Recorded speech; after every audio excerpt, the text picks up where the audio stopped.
This episode of Shootin The Shiznit is brought to you by WeHaveMerch.com. WeHaveMerch.com. Standard size shirt at only $12.99. Shirts include I'm a Shiznitter, my old buddy, Cool Kids Countdown logo, Shootin The Shiznit logo, Happy Shiznit Day, and many more. Order your shirt today at WeHaveMerch.com.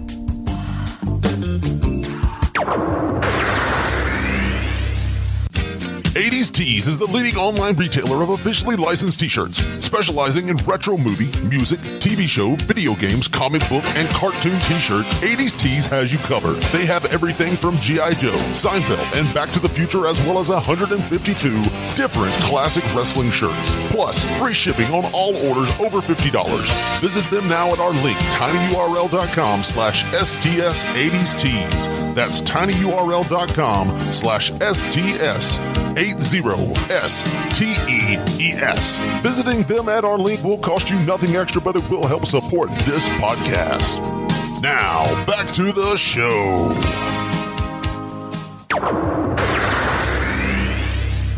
Have you listened to episode 44? It's all about the top 10 performers of the G1 last year. Here's a clip. Download all the archives at www.stspod.club.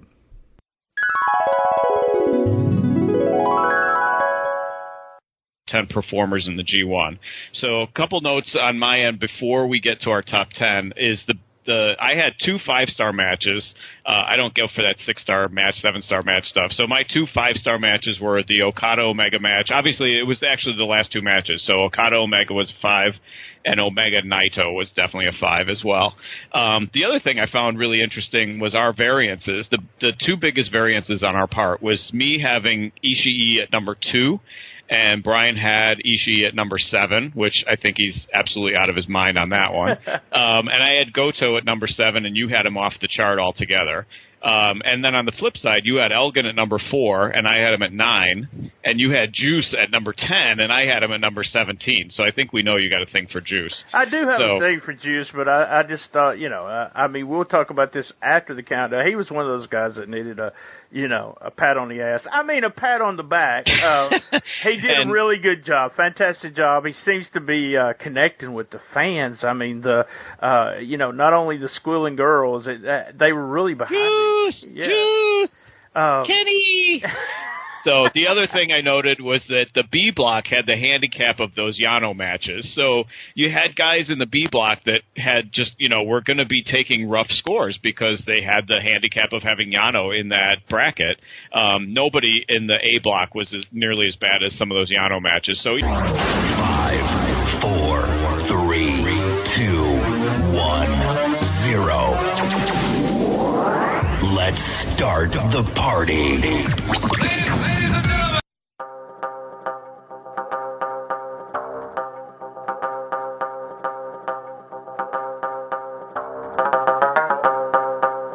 Get down with the victim. We both know you need them. You're stuck in the Hey, we're right here in STS Studios in St. Louis, Missouri. I've got Jason Wells on the line, bringing him from the green room. I just want to make a note before I say one word. It's thundering and lightning and storming here. So if you guys hear a bunch of booming in the background, it's actually that. I hope it don't pick it up. But we're going to bring Jason over. He says one of his drinks, his favorite drink, is sitting over in the green room for me. He demanded it. He said, you got to have this here, BT, or I'm not coming on. And it's one of those, what can we say, a Derek King favorite. Vodka and Mountain Dew, and I hope you enjoyed that there, Jason. Come on in, and how's it going today? Good. How are you doing? Thank you for the drink. I appreciate it. Yeah, thanks a lot, man. You messaged me on inbox there in Facebook and said, hey, I'm still excited about coming on because I had contacted you, I think when I got back to doing the podcast, and we just never got together. And then when I was getting ready to bring you on, I started thinking this is going to be really fun. I mean, I bring guests on here, talk. I mean, it's Shootin The Shiznit, and it's either somebody I've known for years or somebody I really don't know, and I want to talk wrestling with. And the weird thing is, I don't know if me and you, even though we both from the same area, worked the same shows. I don't know if we've ever been in the same building working a show together. I think it was one time. It was at a show in New Bern, Tennessee. Okay. And it was for Sarge O'Reilly. He was booking, I think it was MBW at the time, is what the company's name was, or FTW maybe it was. But it was there in New Bern, and I think that was the only show that we were ever on together at the same time. Because you had quite the reputation when I first got into the business, and that was always, it's fun to think about that, like the reputation you had. And boy, for the newbie guys, they were, the Greenhorns were scared to death of you. So why would you say that? They were. I'm telling you, like me not so much. It was always your reviews. Oh yeah, I want to. Yeah, let's get this, because I thought about this before I brought you on. I was a manager in the area, and then I quit, and then I took a break, and then I started doing the kayfabe side. And so you fit into the last years of the kayfabe side. So me and you really wasn't competing for jobs or anything. You're a little bit younger than me. So go ahead and tell your story. So. No. I was just I think that was one of the shows that we did, because I remember everybody, and Sarge really put it over. It's like, man, he could be tough on guys, and he's hard on them. And I remember that me and it wasn't my wife at the time, but a year later it was, but a little bit, who wrestled, managed, and everything with me. And that was our first show. We had to open up their big show, and I think I had Sid Vicious on the show or something like that. It was a big one. He actually showed up for that one. It was a big show there, and we got in. I opened the show, and I was so nervous, and Sarge just put the extra pressure on everybody, like, oh, man, BT, if you suck, he's going to tell you suck, and everybody's going to see it. And and I remember just getting that. I think it was the next week or whatever. We read the review, and it's like, hey, Jason, good young talent, and he knows how to work the crowd, really good on the microphone. And I was like, all right, cool, I'm good now, so I don't have to worry about anything else. Sarge, there you go. I did my part. So. Amen. Awesome. Well, the thing about it is I grew up reading the Wrestling Observer, and knew that when I decided to do a site in the area, it was going to be the Dave Meltzer of Southeast Missouri, Northeast Arkansas, Tennessee kind of thing. And because I couldn't bullshit people, because we're at that stage where it was there's no bullshit to be done. I think it's funny that I had more than one guy come up to me, young wrestler just getting into business or been in the business for a while, that would say they had never heard the word kayfabe. And so I thought that was hilarious. And then me grading the matches, the star thing, and also grading, because of the psychology of the matches. And a lot of those people, and this, in that area have no idea what fucking psychology is. So, but yeah. Absolutely correct. That's what I was wondering. I was wondering if I know we never worked a show where I was a manager, you was a manager, but yeah. And that's why I was always honest with everybody. I mean, I don't think I had but maybe two chances to fight somebody the whole time I was doing Rasslin Riot, so that's a good thing. Let's start. Yeah. We're sitting here bullshitting about myself, but let's go to when you first started being a fan. I think that'll be the cool thing. I always like to talk to people about what actually made you become a wrestling fan. Well, I count myself really lucky because any sort of knowledge I have about the business, I don't think it could get any better than growing up on Memphis Wrestling. And going like every Saturday morning, it was on Channel 5 when I was growing up, and it was just it was a religion to me. My parents very much disliked wrestling, and they were very religious. They didn't like it.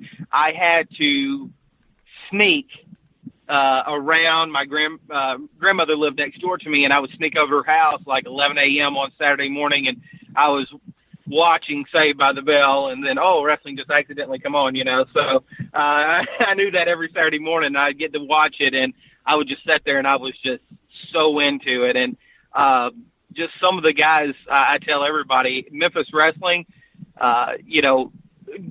those guys were my WWF at the time. PG-13 was the greatest tag team in the world. If you ask me, like when they were going, they were just it. They could beat anybody. And that's just kind of how I grew up and how I was a fan of. Like, yeah, WWF was around, but I didn't have cable, so it wasn't that prominent. All I had was Memphis Wrestling, and I'm glad I did, because growing up on that taught me a lot more about wrestling than probably if I was just watching a WWF all the time or something like that, just seeing how they do things. And it was really cool. So that's really how I got into wrestling, and it just grew from there. Yeah, we've talked about this with many people, especially when we're doing a Memphis and May series, and if you didn't grow up around there, you don't understand, but it's one of those things, and if you're listening to it, this is the first Shootin the Shiznit you ever listened to, Memphis Wrestling was, it was crazy over in the sense that when you were on the playground, everybody wanted to be Jerry Lawler, Bill Dundee, Handsome Jimmy Valiant.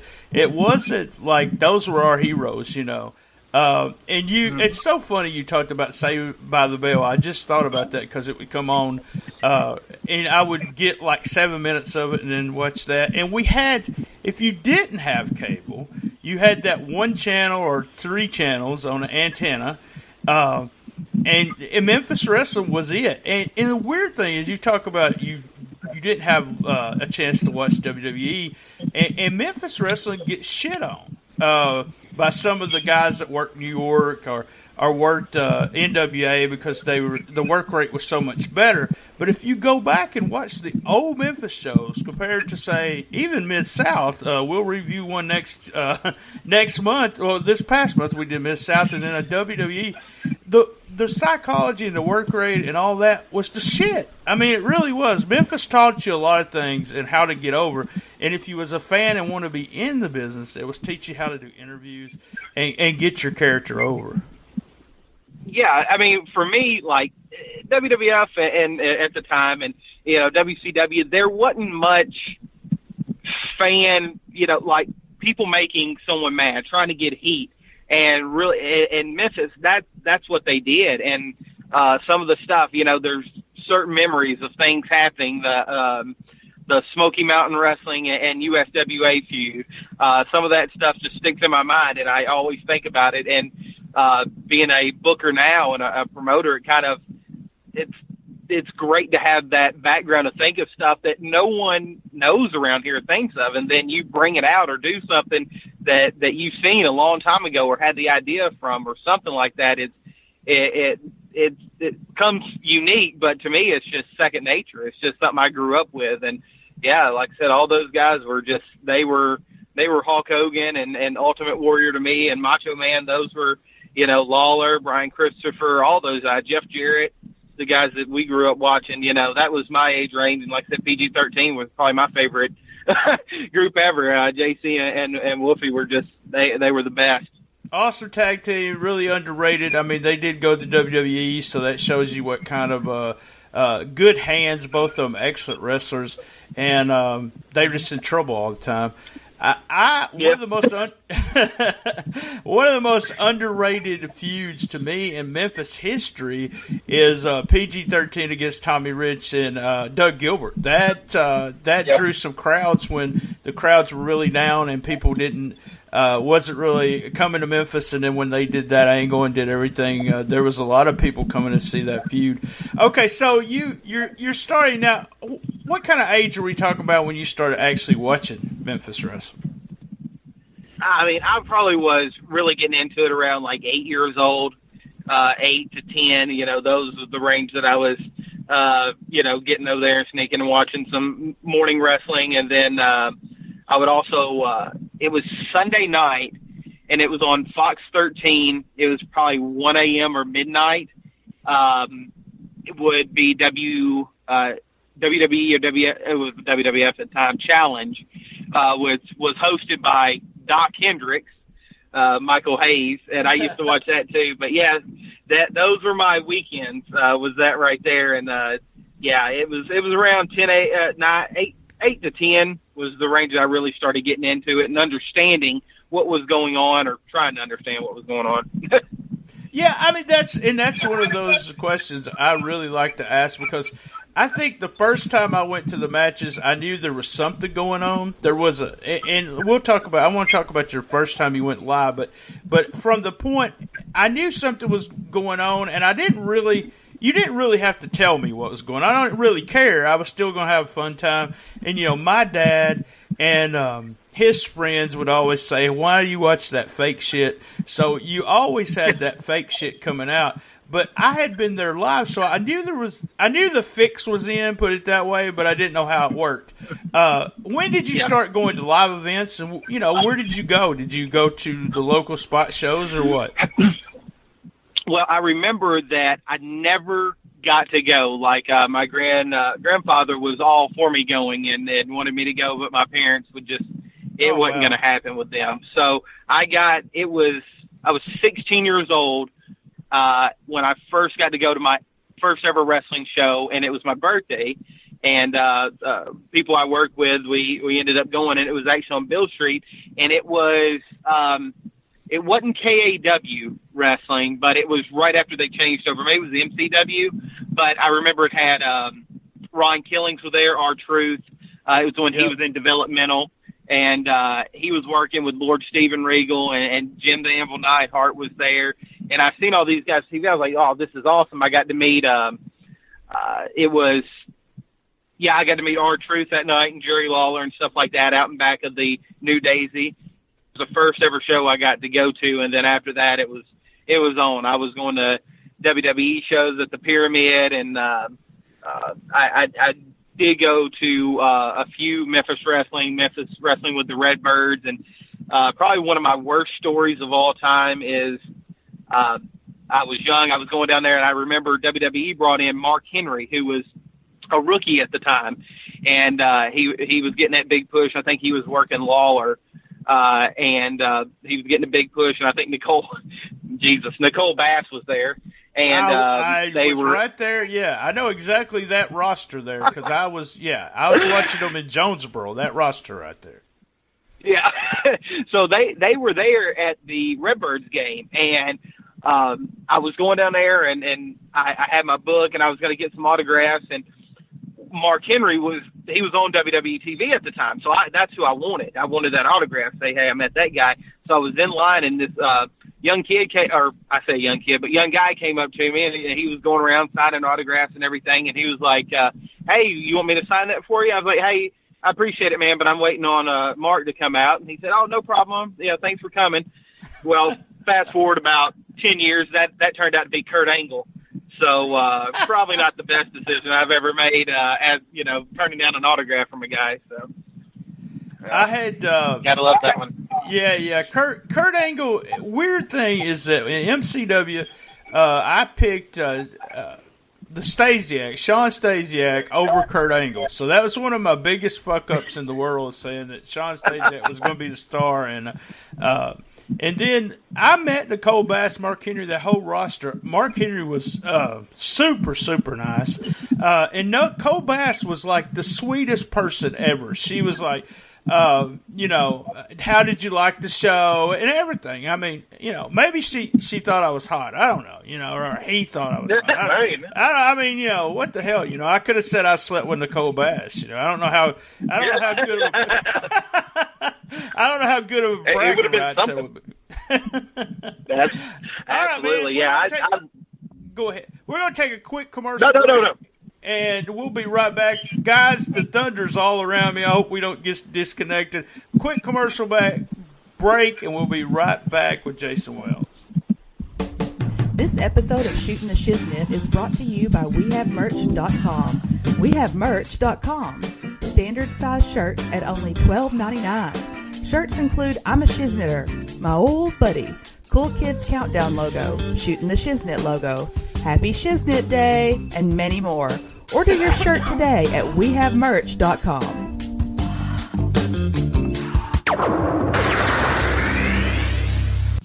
80s Tees is the leading online retailer of officially licensed t-shirts, specializing in retro movie, music, TV show, video games, comic book, and cartoon t-shirts. 80s Tees has you covered. They have everything from G.I. Joe, Seinfeld, and Back to the Future, as well as 152 different classic wrestling shirts. Plus, free shipping on all orders over $50. Visit them now at our link, tinyurl.com/STS80stees. That's tinyurl.com/STS80STEES. Visiting them at our link will cost you nothing extra, but it will help support this podcast. Now, back to the show.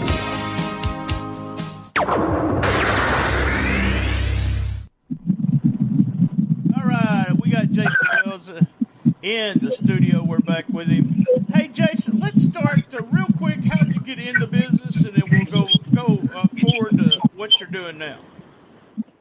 Yeah, well, I got into the business. A couple of my friends were, you never can tell when people are like BSing you or whatever, but, they were, hey, we're wrestling, we're training to wrestle and all this, and they knew I was a big fan, and I decided to go with them, and it was a guy by the name of Sin and DJ Stunner, who DJ has stepped away from the business for a while, but Sin is still going with his Jackson Crowley gimmick, and he's doing some good things. I love that gimmick. Yeah, he's doing awesome with the promos and everything. And they took me to a show, and one of the guys that was training them was Sarge O'Reilly.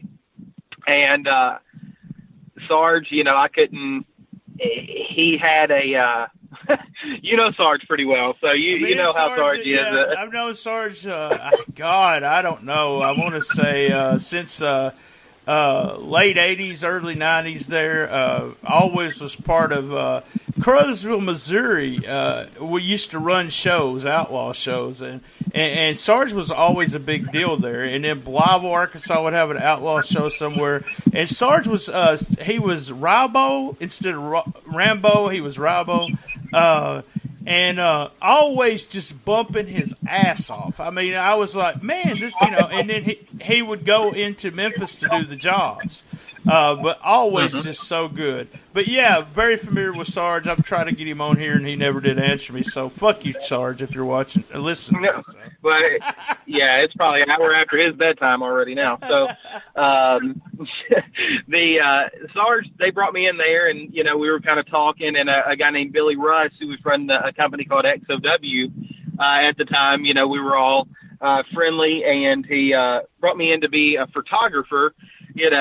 For their company to take some pictures and stuff like that. And he realized that I had a smart mouth on me and I could talk, and he definitely wanted to use me. So he brought me there to the show there in New Bern, MBW, and started using me there and managing and stuff. And that's where I really got my chops and learned how to make a lot of people mad and get heat in a good way, and it just bloomed from there. So he was the guy that kind of brought me in with Sin and Stunner and Billy, and that's where it all began.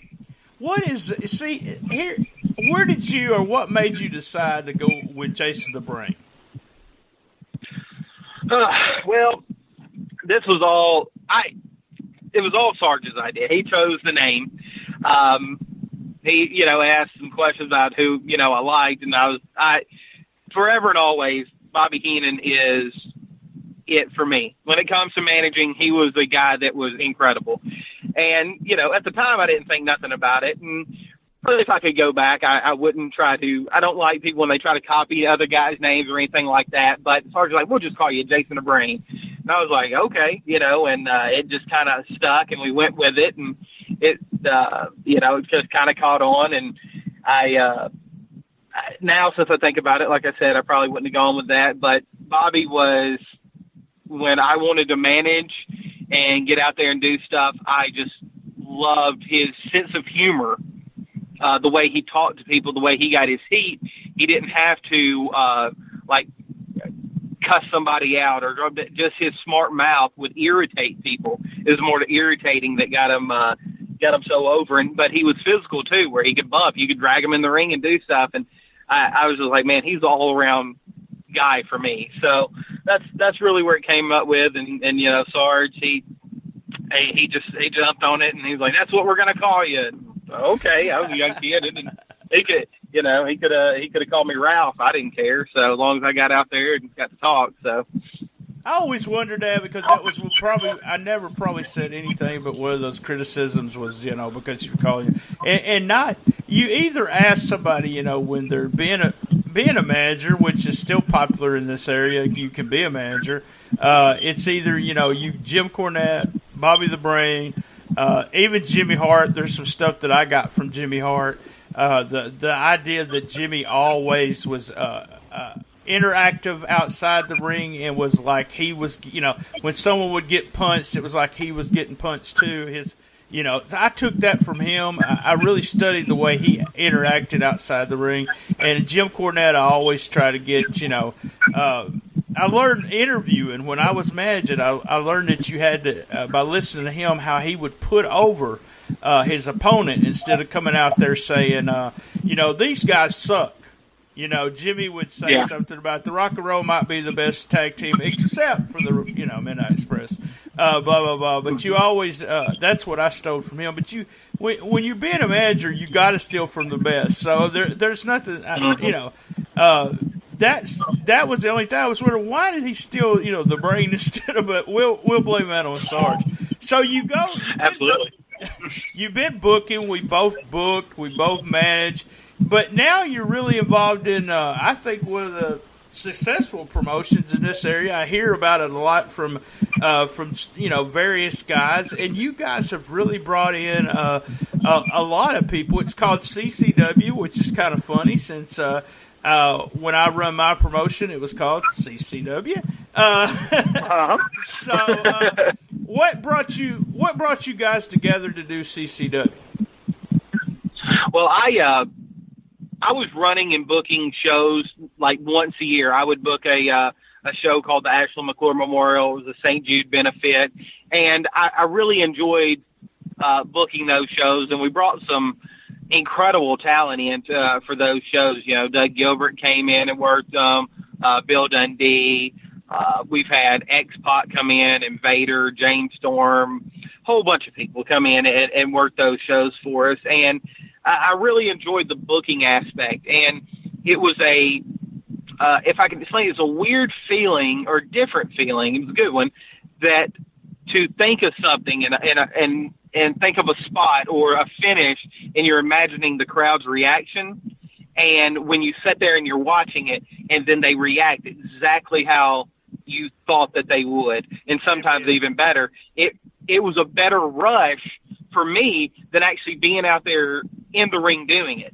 And that's kind of what got me into like the booking aspect of it. But a gentleman by the name of Kim Murphy, he runs a Comic-Con called Cape Comic-Con, and he was a huge wrestling fan from years and years ago, big NWA fan. And he got with my friend Lee Montgomery, and I didn't know Ken at the time, and he was talking to Lee about doing a wrestling. He's like, hey, I got a guy that, lives in the same town that I would, want to introduce you to, and he knows a lot of guys and probably could get you some names. And Ken came to me, and he told me his plan, and he asked me if I would book his talent and the storylines and everything for him, and I jumped on it. I wasn't going to turn it down, but I never thought I would do anything in Missouri because it was everything I heard was such a pain, and we never knew. I booked in Missouri, and it was god-awful, because of the blood and everything. I always thought you had to have blood in the major, just get started, the major angle. It's just god-awful. They would throw you out of the building. Everybody had to have a physical. Missouri treats it, I guess they still do, but they treat it like a shoot, so... you had to have a timekeeper. You had to have, the referee had to be licensed.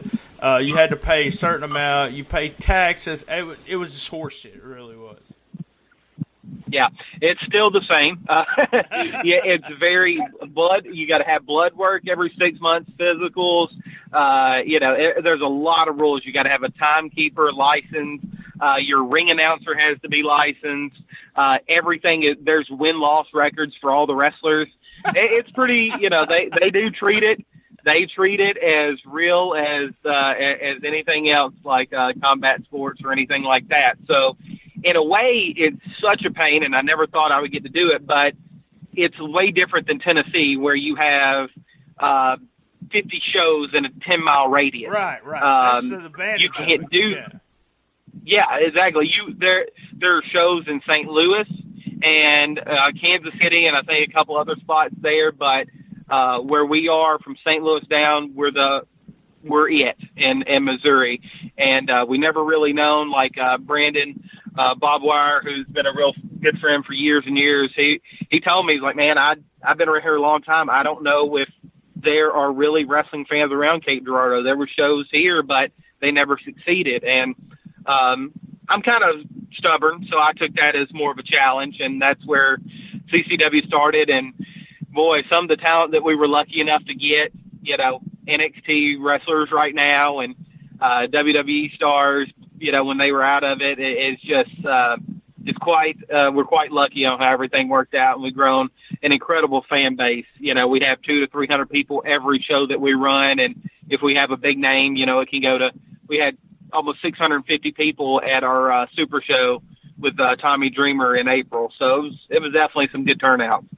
Yeah, and it's one of those, when you're talking about a crowd like that, it gives the guys in this area, the opportunity to work in a bigger crowd. I think the biggest crowd I ever worked as a wrestler was like 1,200, but as a manager in this area, I think you're talking 350 to 400 was the biggest I'd ever worked.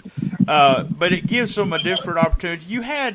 I watched one of my favorite matches, and I hate to put over fucking Austin Lane. You know how much I hate to do that.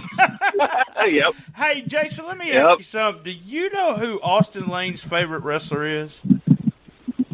Probably Austin Lane.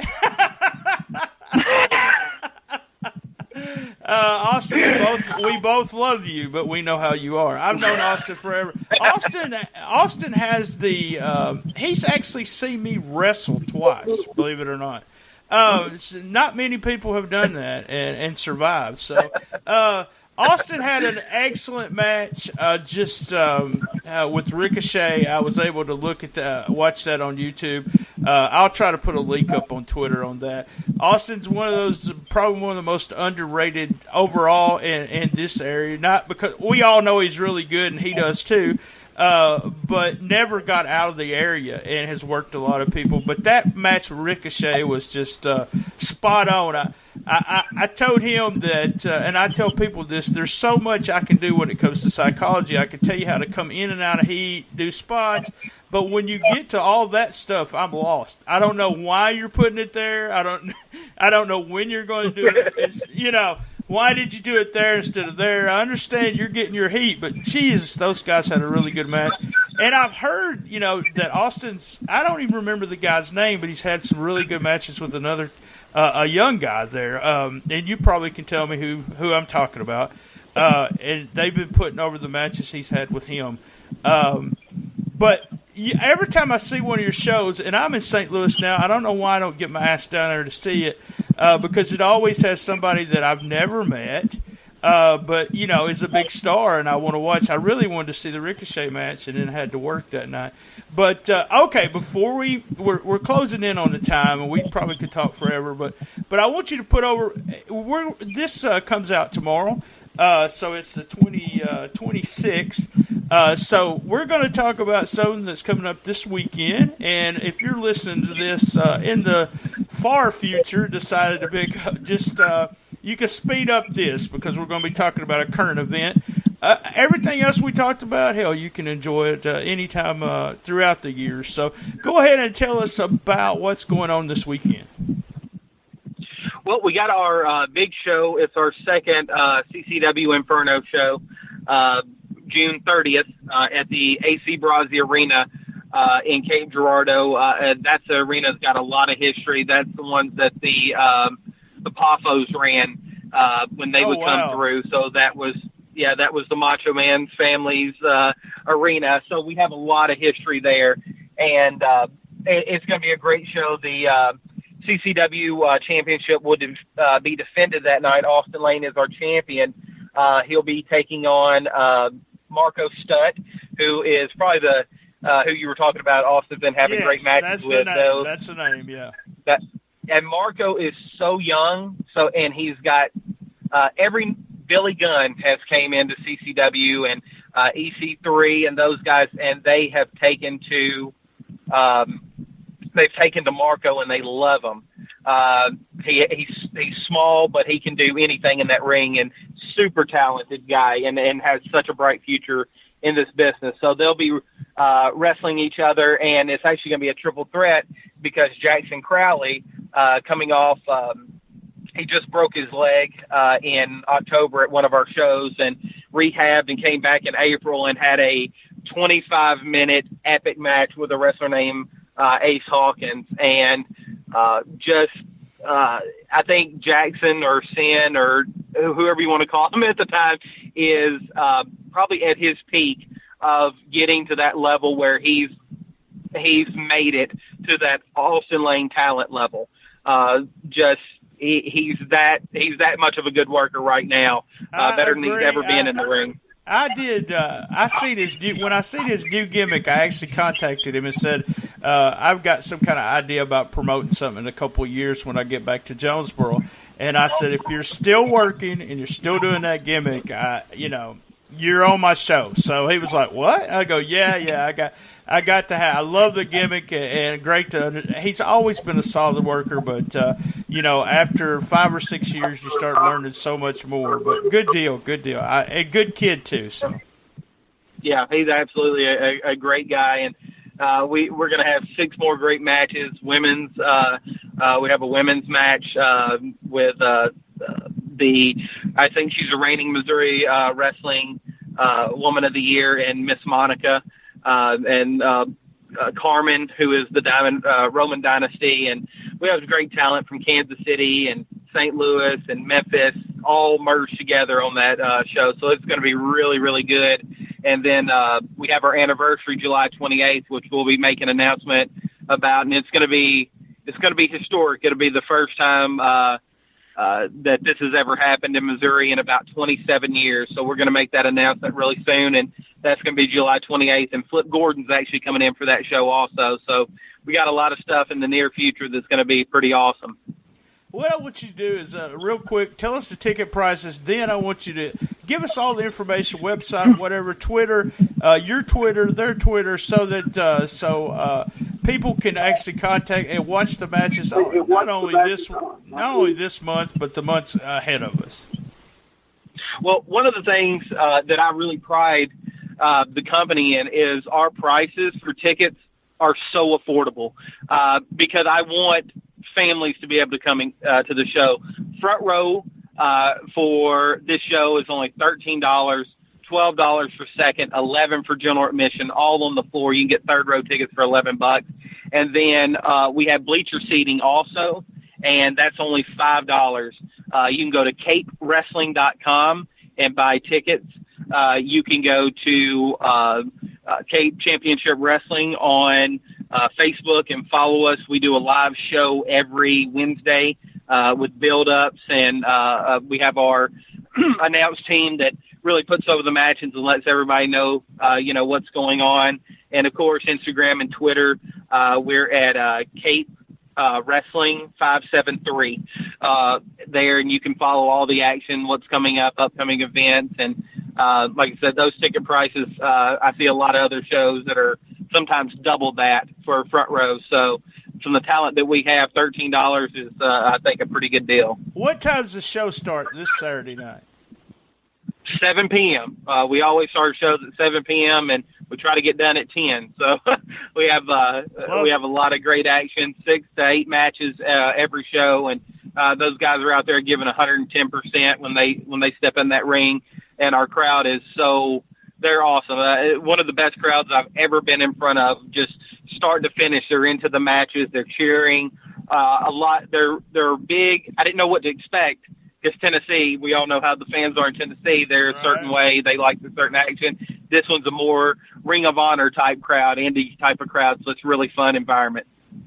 Awesome. I may try to get out for that July show. I'm a big mark for Flip Gordon, and you teased me there, so we may try to have you on again at the end of July, and maybe talk about that, or after the show, and talk about it. Man, we're done, guys. It's been a little over 30 minutes. I hope you enjoyed it. Remember, we'll be here same bat time, same bat channel, on the best little wrestling podcast in the business. Let my mama be there. Thank you, man. Thanks.